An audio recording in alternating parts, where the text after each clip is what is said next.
The M Q centre में आपका स्वागत है। आप अच्छे और स्वस्थ होंगे। चलिए हम मध्यकालीन भारत का इतिहास देखेंगे। चैप्टर मेरा है मुगल साम्राज्य। चलिए हम क्वेश्चन स्टार्ट करते हैं। भारत में बाबर के युद्धों की कौन सी क्रमबद्धता सही है? तो सही है पानीपत का युद्ध, खनवा का युद्ध, चंदेरी का युद्ध, घाघरा का युद्ध। पानीपत का युद्ध 1526, खनवा 27, चंदेरी 28 और घाघरा 29।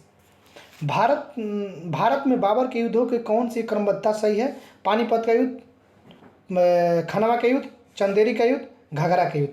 पानीपत का युद्ध हुआ था 1526 में, खनवा का युद्ध 1527, चंदेरी का युद्ध 1528, घाघरा का युद्ध 1529। आगे हम नेक्स्ट क्वेश्चन देखेंगे।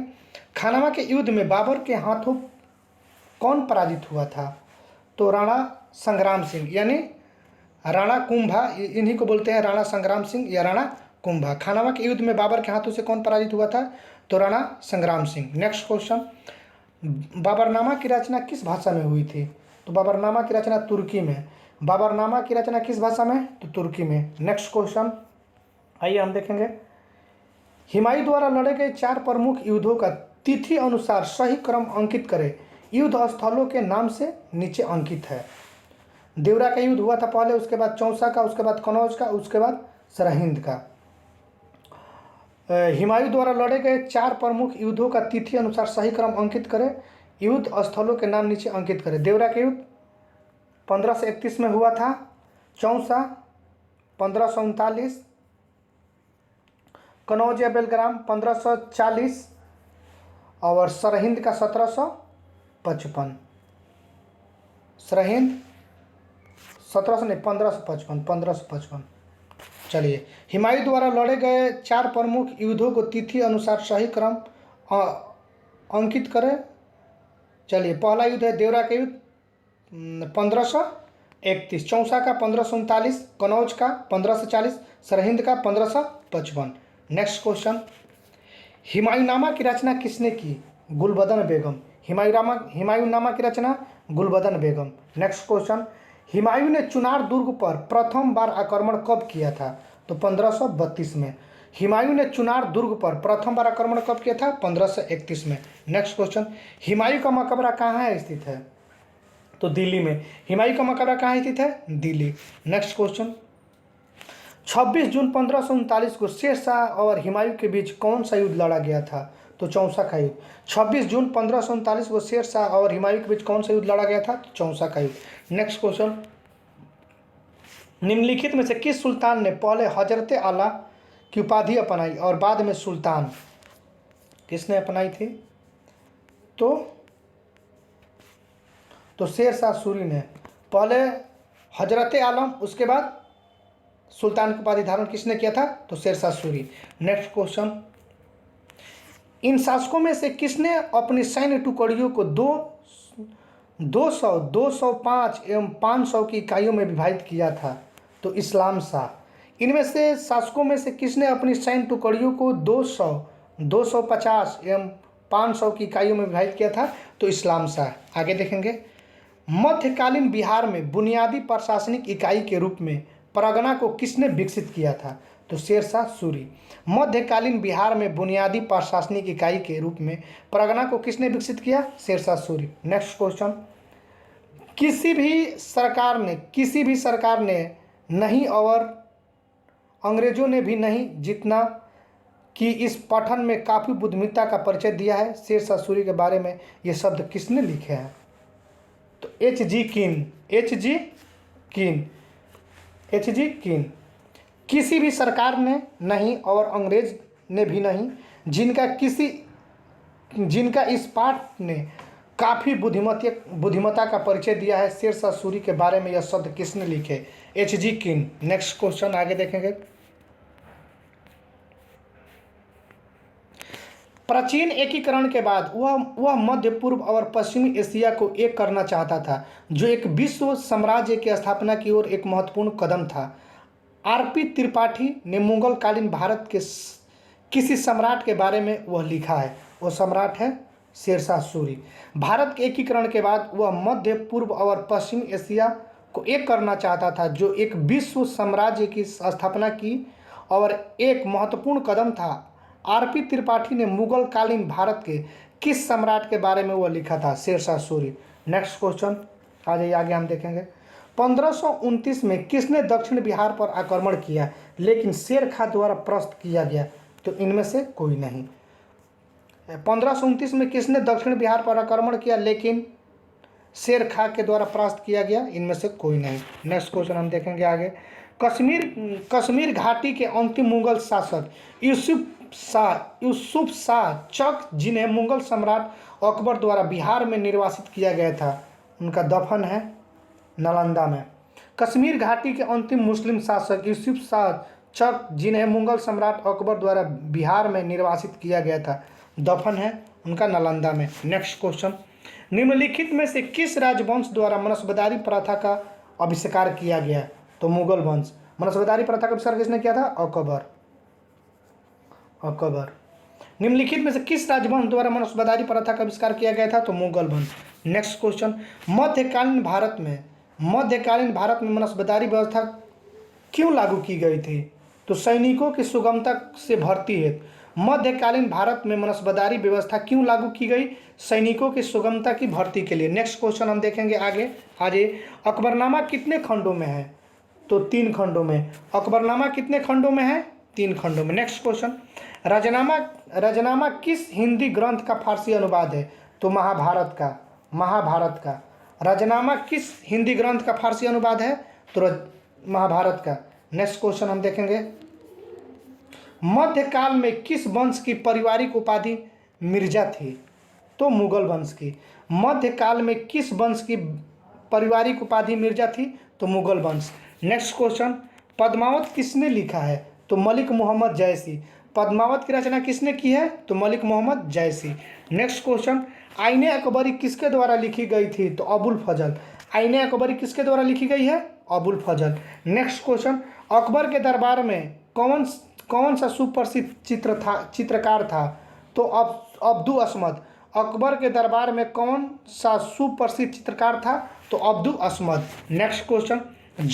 जब्ती प्रणाली किसकी उपज थी? तो शेरशाह सूरी की। जब्ती प्रणाली किसकी उपज थी? तो शेरशाह सूरी की। आगे हम क्वेश्चन देखेंगे। आइए। दशवंत और बसवंत प्रसिद्ध चित्रकार मुगल सम्राट किसके राज दरबारी थे? तो अकबर के। दशवंत और बसवंत प्रसिद्ध चित्रकार मुगल सम्राट किसके राज दरबारी थे? तो अकबर। Next question. यूरोपीय चित्रकारी का प्रवेश किसके द्वारा दरबार में हुआ था? तो अकबर के। यूरोपीय चित्रकारी का प्रवेश किसके दरबार में हुआ था? अकबर। आगे हम क्वेश्चन देखेंगे। निम्नलिखित में से फतेहपुर सीकरी के निर्माण का श्रेय किसे दिया जाता है? अकबर का। निम्नलिखित में से फतेहपुर सीकरी का निर्माण का श्रेय किसे दिया जाता है? अकबर को। किस मुगल शासक ने चित्रकारी के लिए विभाग बनवाए? तो अकबर। किस मुगल शासक ने चित्रकारी के लिए विभाग बनवाए? तो अकबर।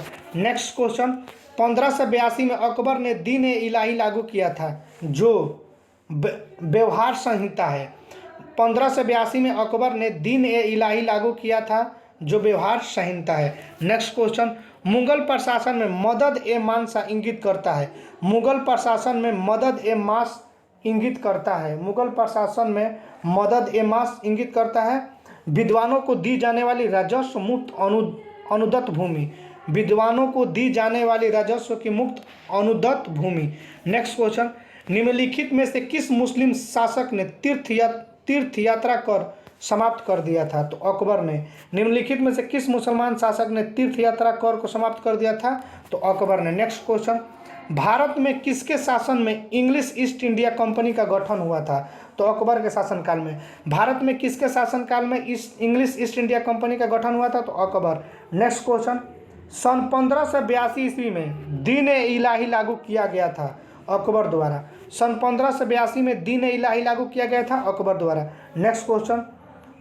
सुलह कुल की नीति किसके द्वारा अपनाई गई थी? तो अकबर के द्वारा। सुलह कुल की नीति किसके द्वारा अपनाई गई थी? तो अकबर द्वारा। Next question. हल्दी घाटी के युद्ध में महाराणा प्रताप की सेनापति कौन था? तो हकीम खां। हल्दी घाटी के युद्ध में महाराणा प्रताप की सेना का सेनापति कौन था? हकीम खान।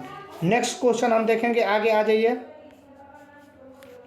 अकबर ने बंगाल तथा बिहार मुगल साम्राज्य में कब मिलाया था? तो 1576 में।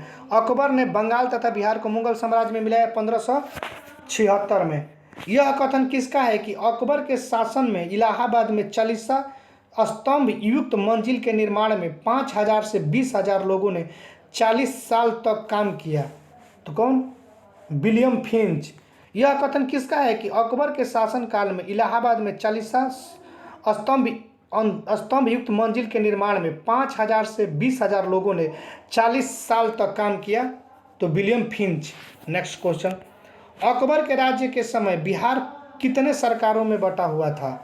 तो 7। अकबर के राज्य के समय में बिहार कितने सरकारों में बटा हुआ था? तो 7। नेक्स्ट क्वेश्चन, किस राजपूत के महल में सम्राट अकबर का जन्म हुआ था? तो राणा बिरसाल अमरकोट के राजा थे। किस राजपूत के महल में सम्राट अकबर का जन्म हुआ था? तो राणा बिरसाल के महल में 15 अक्टूबर 1542 में हुआ था। नेक्स्ट क्वेश्चन, मुगल चित्रकला किसके नेतृत्व में शीर्ष पे रहा? तो जहांगीर में। मुगल चित्रकला किसके नेतृत्व में शीर्ष पे रहा है? तो जहांगीर। नेक्स्ट क्वेश्चन आ जाइए, हम देखेंगे अगला क्वेश्चन, ईरान के शाह और मुगल शासकों के बीच झगड़े की जड़ क्या थी? तो कंधार के लिए। ईरान के शाह और मुगल शासकों के बीच झगड़े की जड़ क्या थी? तो कंधार। नेक्स्ट क्वेश्चन, दो अस्पा सिंह अस्पा प्रथा किसने शुरू की थी? तो जहांगीर ने। दो अस्पा सिंह अस्पा प्रथा किसने शुरू की थी? तो जहांगीर ने। नेक्स्ट क्वेश्चन, एतमादुद्दौला का मकबरा आगरा में किसने बनवाया था? तो नूरजहां। एतमादुद्दौला का मकबरा आगरा में किसने बनवाया था? तो नूरजहां। नेक्स्ट क्वेश्चन, अंग्रेज यात्री विलियम हॉकिंस किस मुगल सम्राट के समय भारत आया था? तो जहांगीर। औरंगजेब यात्री विलियम हॉकिंस किस मुगल सम्राट के समय भारत आया था? तो जहांगीर। नेक्स्ट क्वेश्चन, निम्नलिखित में से किसने जहांगीर के दरबार का सजीव वर्णन किया? किसने किया था? तो थॉमस रो। निम्नलिखित में से किसने जहांगीर के दरबार का सजीव वर्णन किया? Sir Thomas Roe. Next question आ जाइए, आगे देखेंगे हम। निम्नलिखित अंग्रेजों में से किसे जहांगीर ने खान की उपाधि से सम्मानित किया है? तो विलियम हॉकिंस को। निम्नलिखित अंग्रेजों में से किसे जहांगीर ने खान की उपाधि से सम्मानित किया है? तो हॉकिंस। नेक्स्ट क्वेश्चन, प्राचीन कार्य निम्न में से किससे संबंधित है कि? तो आ जाइए, दीवारों में अर्थ कीमती पत्थर जोड़कर फूलों की नक्काशी करना। प्राचीन कार्य निम्न में से किससे संबंधित है? दीवारों में अर्थ कीमती पत्थर जड़कर फूलों की नक्काशी। नेक्स्ट क्वेश्चन, किस मुगल शासक ने न्याय हेतु एक जंजीर एवं घंटी लटकाई थी जिसे जंजीर ए आदिल कहा जाता था? बी। तो जहांगीर। किस मुगल शासक ने न्याय हेतु एक जंजीर एवं घंटी लटकाई थी जिसे जंजीर ए आदिल कहा जाता था? तो Jahangir. Next question, sir Thomas से भारत में किसके काल में आया था? सर थॉमस रो भारत के किसके शासन काल में आया था? तो जहांगीर। सर थॉमस रो जहांगीर। नेक्स्ट क्वेश्चन, दिल्ली के लाल किले का निर्माण किसने कराया था? तो शाहजहां। दिल्ली के लाल किले का निर्माण किसने कराया था? तो शाहजहां। नेक्स्ट क्वेश्चन हम देखेंगे आगे, इनमें से किस शासक ने आना सिक्के का प्रयोग किया था? तो किस शासक ने? शाहजहां। इनमें से किस शासक ने आना सिक्के का प्रयोग किया था? तो शाहजहां। महान मुगल सम्राटों में से जैसे बाबर से औरंगजेब तक दो सम्राट राजपूत राजकुमारियों से पैदा हुए थे? तो इनमें से कोई नहीं। महान मुगल सम्राटों में जैसे बाबर से औरंगजेब तक दो सम्राट राजपूत राजकुमारियों से पैदा हुए थे? इनमें से कोई नहीं। नेक्स्ट क्वेश्चन, निम्नलिखित में से किस इतिहासकार ने शाहजहां के शासनकाल को मुगल काल का स्वर्ण युग कहा था? तो A.L. श्रीवास्तव। निम्नलिखित में से किस इतिहासकार ने शाहजहां के शासनकाल को मुगल काल का स्वर्ण युग कहा था? A.L. श्रीवास्तव। नेक्स्ट क्वेश्चन आगे देखेंगे, मुगल सम्राटों में से किसने आलमगीर की उपाधि धारण की थी? तो औरंगजेब। मुगल सम्राटों में से किसने आलमगीर की उपाधि धारण की? तो औरंगजेब। नेक्स्ट क्वेश्चन, औरंगजेब के काल में जिन सतनामियों ने बगावत कर नरनौल शहर को दखल कर लिया था? तो कबीर के अनुयायियों ने।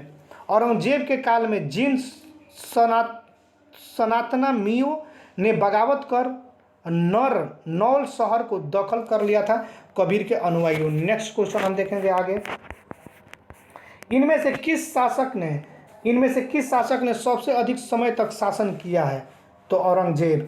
इनमें से किस शासक ने सबसे अधिक समय तक शासन किया है? तो औरंगजेब। नेक्स्ट क्वेश्चन, खुलासात उत तवारीख किसने लिखी है? तो सुजान राय खत्री। खुलासात उत तवारीख किसने लिखी है? सुजान राय खत्री। नेक्स्ट क्वेश्चन, आलमगीरनामा को किसने लिखा है? आलमगीरनामा को किसने लिखा है? मिर्जा मोहम्मद काजिम। आलमगीरनामा को किसने लिखा है? मिर्जा मोहम्मद काजिम। नेक्स्ट क्वेश्चन, सर्वप्रथम किस मुगल शासक ने ब्रिटिश के विरुद्ध संघर्ष किया था? तो औरंगजेब। सर्वप्रथम किस मुगल शासक ने ब्रिटिश के विरुद्ध संघर्ष किया था? तो औरंगजेब। नेक्स्ट क्वेश्चन, औरंगजेब द्वारा चलाए गए जिहाद का अर्थ क्या है? तो दारुल इस्लाम। औरंगजेब द्वारा चलाए गए जिहाद का अर्थ क्या है? दारुल इस्लाम। नेक्स्ट क्वेश्चन, आगे मुगलकालीन साहित्य। बाबर की आत्मकथा बाबरनामा किस भाषा में लिखी गई है? तो तुर्की में। बाबर की आत्मकथा बाबरनामा किस भाषा में लिखी गई है? तो तुर्की में।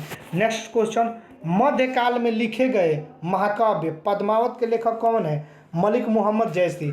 मध्यकाल में लिखे गए महाकाव्य पद्मावत के लेखक कौन है?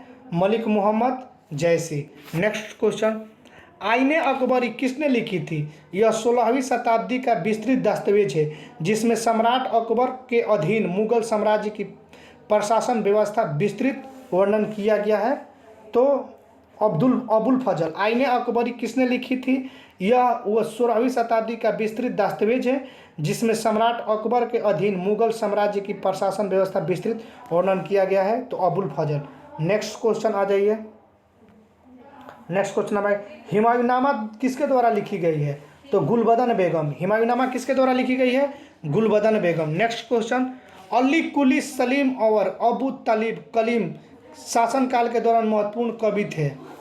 किसके शासनकाल में महत्वपूर्ण कवि थे? आगे हम देख लेते हैं किसके शासनकाल में ये कवि थे। तो शाहजहां। अली कुली सलीम और अबू तालिब कलीम के शासनकाल के किसके शासनकाल के दौरान महत्वपूर्ण कवि थे? तो शाहजहां। नेक्स्ट क्वेश्चन हम आगे देखेंगे। मध्यकालीन भारत के दौरान लिखी गई किताब गीत गोविंद के लेखक कौन है? तो जयदेव। मध्यकालीन भारत के दौरान लिखी गई किताब गीत गोविंद के लेखक जयदेव। नेक्स्ट क्वेश्चन, मध्यकाल में भारत आने वाले यात्रियों ने अपनी जीवनी लिखी और दरबारी कवियों ने अपने राजाओं की प्रशंसा के लिए कविताएं लिखी। इन साहित्य स्रोत को कहा जाता है इतिवृत्त।